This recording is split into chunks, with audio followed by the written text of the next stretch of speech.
Hello friends, स्वागत है आपका आज की क्लास में। आज अब 12 अक्टूबर सुबह तक के जो भी महत्वपूर्ण करंट अफेयर्स हैं वो इस क्लास के अंदर करवाए गए हैं। तो आप इस वीडियो को शुरू से लेकर अंत तक जरूर देखना, ताकि क्या है कोई भी आपका महत्वपूर्ण करंट अफेयर है मिस ना हो जाए। क्योंकि इस क्लास के अंदर वही एमसीक्यूज करवाए जाते हैं जो हर किसी एग्ज़ाम के अंदर, कम्पिटिटिव एग्ज़ाम के अंदर महत्वपूर्ण होते हैं, और उनमें से अक्सर एग्ज़ाम के अंदर क्वेश्चन पूछा जा सकता है। तो चलिए शुरू करते हैं आज की क्लास और हमारा पहला प्रश्न देख लेते हैं। हाल ही में गुजरात के जामनगर के जानसाई व शत्रुशल्य सिंह जी ने किसे अपना वारिस घोषित किया है? रविंद्र जडेजा, अजय जडेजा, महेंद्र सिंह धोनी या उपरोक्त में से कोई नहीं? बताओ जी। गुजरात के जामनगर के जान साहब ने किसे अपना जो है उत्तराधिकारी घोषित किया है? ये किया गया, ऑप्शन टू राइट आंसर है, अजय जडेजा को। ठीक है जी। क्या है? गुजरात के जामनगर के जान साहब शत्रुशल्य सिंह जी ने अजय जडेजा को अपना वारिस घोषित किया है। उन्होंने क्या कहा? उन्होंने कहा कि मुझे खुशी है कि जान साहब के अगले उत्तराधिकारी अजय जडेजा होंगे। अगर इतिहास की बात करें गुजरात के जामनगर के जान साहब की, तो क्या है, इससे पहले शत्रु शल्य सिंह जी, जो अब हाल ही में जान साहब है जामनगर के, शत्रु शल्य सिंह जी, उनके पिता दिग्विजय सिंह थे। उन्होंने क्या, वो जान साहब थे, ठीक है। उन्होंने 33 वर्षों तक, कितने, 33 वर्षों तक वे जामनगर के जान साहब रहे। इससे पहले क्या, उनके चाचा रंजीत सिंह, ठीक है, उनके चाचा उन्हें उन्हें चाचा रंजीत सिंह ने क्या, दिग्विजय सिंह को चाचा रंजीत सिंह ने गोद लिया था। चाचा रंजीत सिंह के नाम पर ही क्या, रणजी ट्रॉफी खेली जाती है। और वह क्या, आज़ादी से पहले के से भारतीय क्रिकेट टीम के बैट्समैन माने जाते थे। आगे डिटेल में देख लेते हैं। क्या है? गुजरात के जामनगर के जान साहब शत्रु शल्य सिंह जी ने अजय जडेजा को अपना उत्तराधिकारी घोषित किया है। उन्होंने क्या कहा? उन्होंने कहा कि मुझे खुशी है कि अजय जडेजा जामनगर के अगले जान साहब होंगे। उन्होंने कहा, मुझे लगता है कि यह जामनगर की जनता के लिए आशीर्वाद रूप होगा। पूर्व क्रिकेटर अजय जडेजा वो जामनगर के ही हैं, ठीक है, और नवानगर रियासत से ताल्लुक़ रखते हैं, और जान साहब शत्रु सिंह जी के करीबी भी रहे हैं। वर्तमान जान साहब शल्य सिंह जी निसंतान है। इस वजह से क्या, उन्होंने अपने वारिस की पसंदगी करनी थी, जो उन्होंने अजय जडेजा के रूप में की। अगर इतिहास की बात करें तो इससे पहले क्या है, शत्रु शल्य सिंह जी के पिता थे दिग्विजय सिंह। वे 33 वर्षों तक जामनगर के जान साहब रहे। उन्हें क्या है, चाचा रंजीत सिंह ने गोद लिया था। चाचा रंजीत सिंह के नाम पर ही रणजी ट्रॉफी खेली जाती है। रणजीत सिंह आज़ादी से पहले क्या है, भारतीय क्रिकेट टीम के बेस्ट बैट्समैन माने जाते थे। ठीक है जी। आगे नेक्स्ट क्वेश्चन देख लेते हैं जी। हाल ही में जारी ग्लोबल हंगर इंडेक्स 2024 में भारत कौन से स्थान पर रहा है? 110वें, 105वें, 115वें या उपरोक्त में से कोई नहीं? क्या है? 127 देशों की जो है, ठीक ठीक है, हंगर ग्लोबल हंगर इंडेक्स है, वो जारी किया जाता है 127 देशों के मध्य में, और उसमें क्या है, भारत का 105वां स्थान है। ठीक है जी।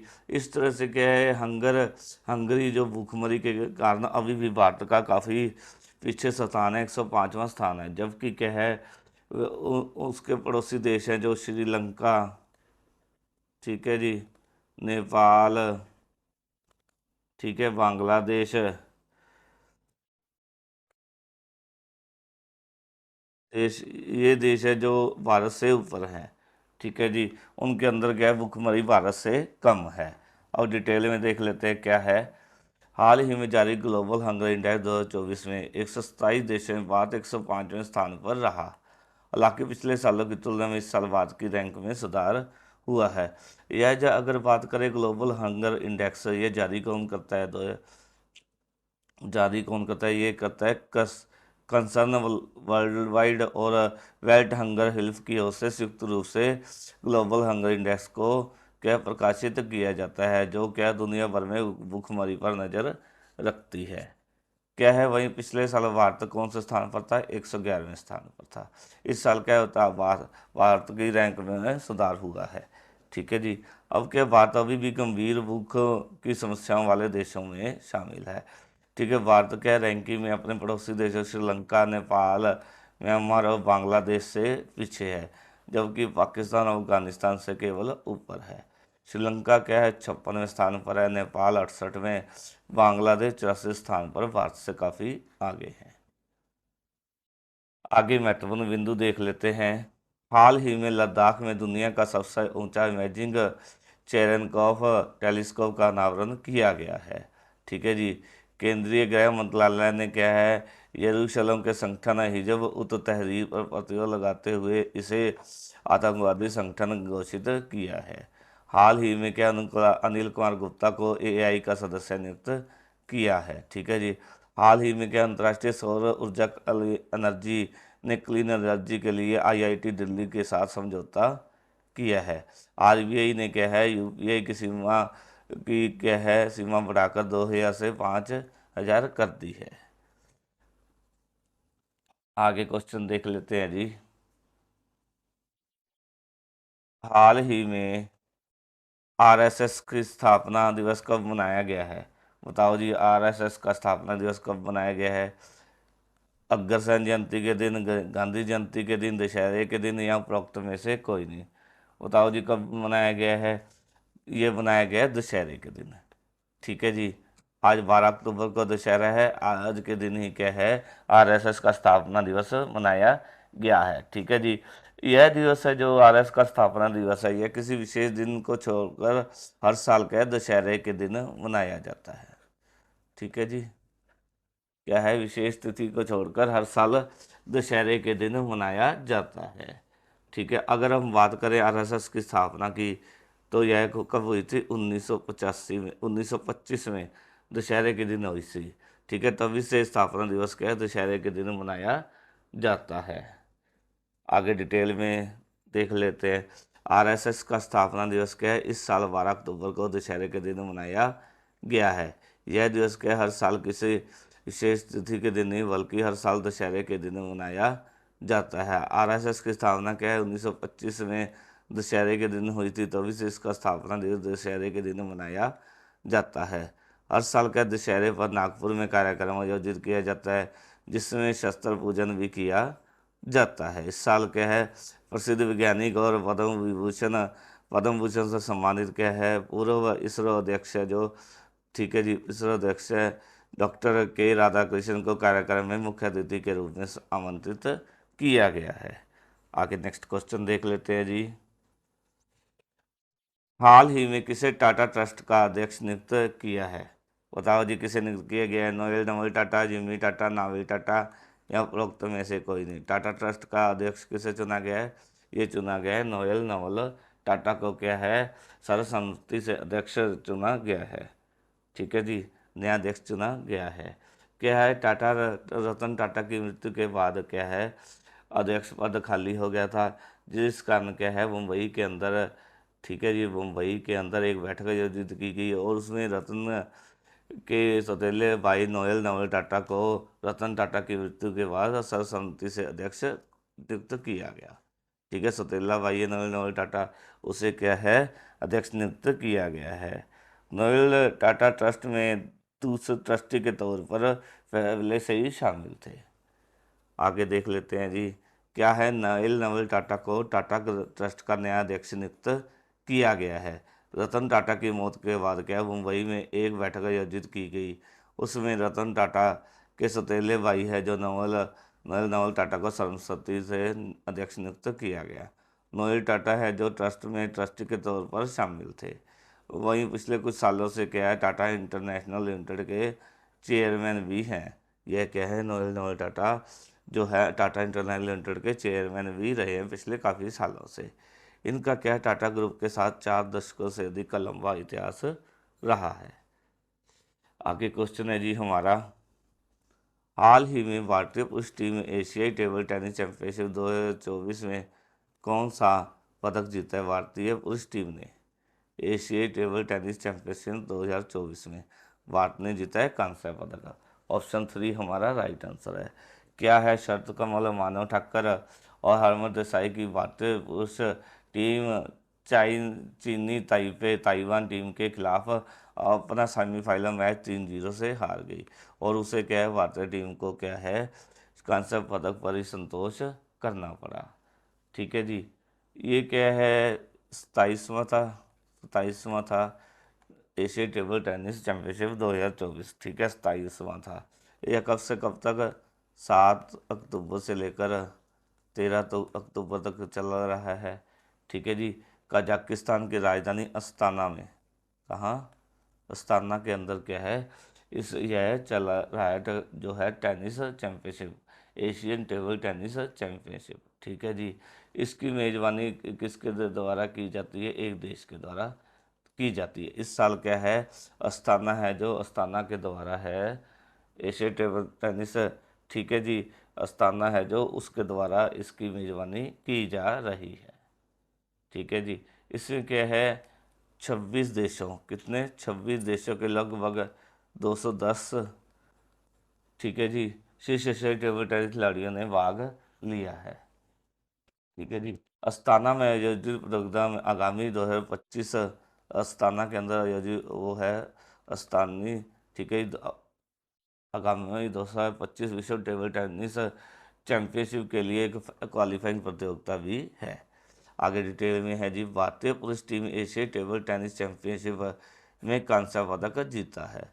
शतकमल मानव ठक्कर और हमीद देसाई की भारतीय पुरुष टीम चीनी ताइपे ताइवान टीम के खिलाफ अपना सेमीफाइनल मैच 3-0 से हार गई, और उन्हें क्या है, कांस्य पदक से संतोष करना पड़ा, किसे, भारत को।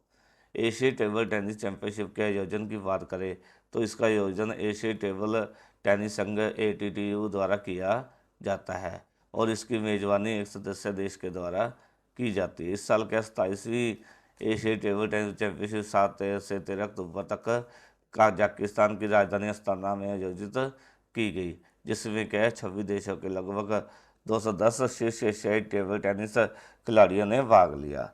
अस्ताना के अंदर जो आयोजित प्रतियोगिता है, आगामी 2025 विश्व टेबल टेनिस चैंपियनशिप के लिए एक क्वालिफाइंग प्रतियोगिता भी है।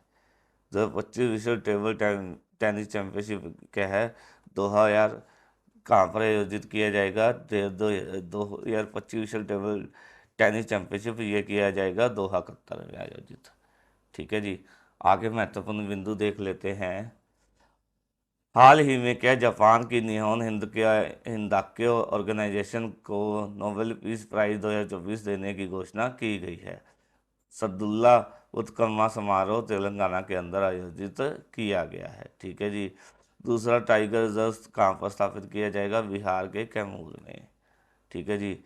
और जो है वर्ल्ड टेस्ट चैंपियनशिप में 5000 रन पूरे करने वाले इंग्लैंड के जो रूट दुनिया के पहले बल्लेबाज बन गए हैं। ठीक है जी। और 36वें राष्ट्रीय खेलों का आयोजन कहाँ पर किया जाएगा, उत्तराखंड के अंदर किया जाएगा। हाल ही में क्या है, इब्सा महासमुद्री अभ्यास की शुरुआत दक्षिण अफ्रीका के अंदर हुई है। 21वें आसियान वार्षिक सम्मेलन का आयोजन लाओस में किया जाएगा। आगे क्वेश्चन है जी, हाल ही में अफ्रीकी हाथी किसके प्रयासों से जंजीर से मुक्त हुआ है, बताओ जी, किसके ये हुआ है, केंद्रीय पर्यावरण वन एवं जलवायु परिवर्तन राज्य मंत्री की श्री कीर्तिवर्धन सिंह के प्रयासों से क्या है, अफ्रीकी हाथी जंजीर से मुक्त हुआ है। ठीक है जी। उनके प्रयासों से ये अफ्रीकी हाथी शंकर है जो कि स्वास्थ्य और उसके निवास को दुरुस्त करने का प्रयास रंग ला रहा है। ठीक है जी। जो अपने शंकर हैं, ठीक है जी, केंद्रीय राज्य मंत्री हैं जो ये केंद्रीय राज्य मंत्री कीर्तिवर्धन सिंह है, उन्होंने अपने सोशल मीडिया हैंडल एक्स पर लिखा कि शंकर हाथी का वीडियो पोस्ट करते हुए लिखा कि मुझे यह बताते हुए अत्यंत खुशी हो रही, प्रसन्नता हो रही है कि दिल्ली चिड़ियाघर में अफ्रीकी हाथी शंकर को जंजीर मुक्त कर दिया गया है। डिटेल में देख लेते हैं। केंद्रीय पर्यावरण एवं जलवायु परिवर्तन मंत्री राज्य मंत्री की श्री कीर्तिवर्धन सिंह के प्रयासों से अफ्रीकी हाथी जंजीर मुक्त हुआ है। उनके प्रयासों से कि अफ्रीकी हाथी शंकर स्वास्थ्य और निवास को दुरुस्त करने का प्रयास रंग ला रहा है। शंकर जंजीर से मुक्त हो गया और अपने बारे में खूब चहलकदमी करते देखा गया। केंद्रीय राज्य मंत्री श्री सिंह ने अपने सोशल मीडिया हैंडल एक्स पर शंकर हाथी का वीडियो पोस्ट करते हुए लिखा कि मुझे यह बताते हुए अत्यंत प्रसन्नता हो रही है कि दिल्ली चिड़ियाघर में अफ्रीकी हाथी शंकर को जंजीर मुक्त कर दिया गया है। पिछले 48 घंटे से उसकी सेहत, आहार, व्यवहार पर चिड़ियाघर टीम वनतारा, ठीक है, जामनगर, गुजरात, विशेषकर उनकी टीम के नीरज यदुराज और दक्षिण अफ्रीका के हाथी विशेषज्ञ डॉक्टर एड्रियन व फिलीपींस से आए महावत माइकल पैनी नज़र रख रहे हैं।